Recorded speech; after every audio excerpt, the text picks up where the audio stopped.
Alright,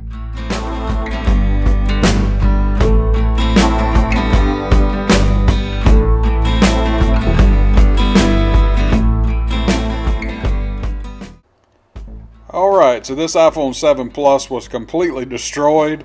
It looked like it got hit by a car, and the front camera was completely ripped off, and the cable that connects the screen to the phone was completely ripped off. So the first thing we want to do is remove the 4 tri-wing screws that house the connector to the battery and the LCD, and then we can move to the 3 tri-wing screws at the top of the phone that hold the front camera in place. This is going to require a new front camera since this one was ripped completely off. When I encounter a phone like this where it's completely destroyed, I want to test my new screen to make sure it's functional. That just allows that if the phone is completely dead and not going to ever function again, we can just make sure that we don't waste a bunch of time on a repair for a phone that's destroyed. In this case, this phone was functional with a new screen, so we went ahead and did the repair. As you can see here, there's a big chunk of that front left corner missing. This is one of the worst repairs I've seen in quite some time. There were some screws missing down at the bottom that hold the home button in place. We did replace some of those later. Once the home button is removed from the old screen, we can move on to removing this bracket here that holds the ear speaker.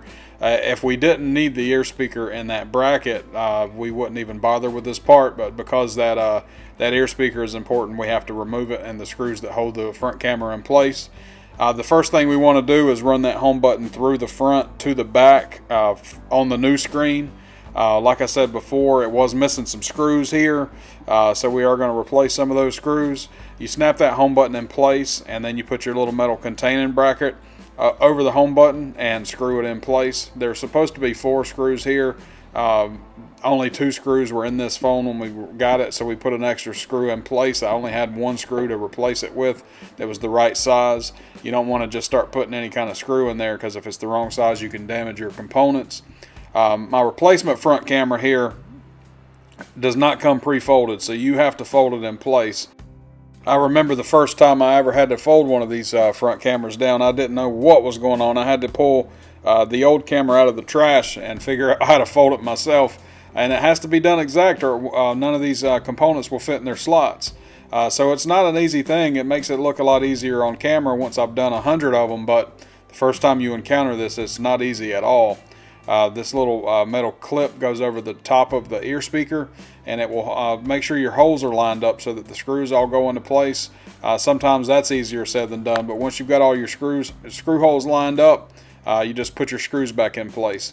Now, these screws are all different sizes, so you want to make sure that each screw goes in the right hole.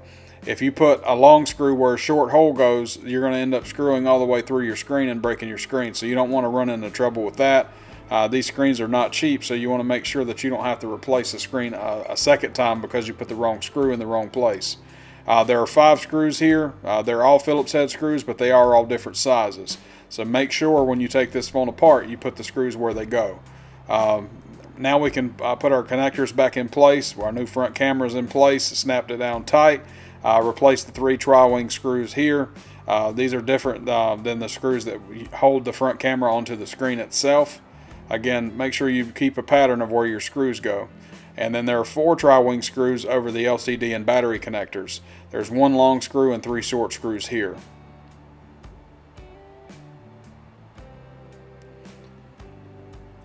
I did recommend that the customer get the battery replaced in this phone. You could definitely tell just by looking at the battery that it was about spent. Customer declined that repair. You can't make a customer, pay for a repair that they don't want, so we just do the repair that they want us to do, and that's the end of this repair video. I don't know why that screen was completely ripped off, but we got it looking good again, and everything worked fine after we were done with it. New front camera, home button transferred over, and it was working okay. I appreciate you guys watching the video. If you like this video, make sure you hit that like button, subscribe to the channel, and make sure you hit that bell so you get notified for all the videos. I appreciate you guys watching, and y'all take it easy.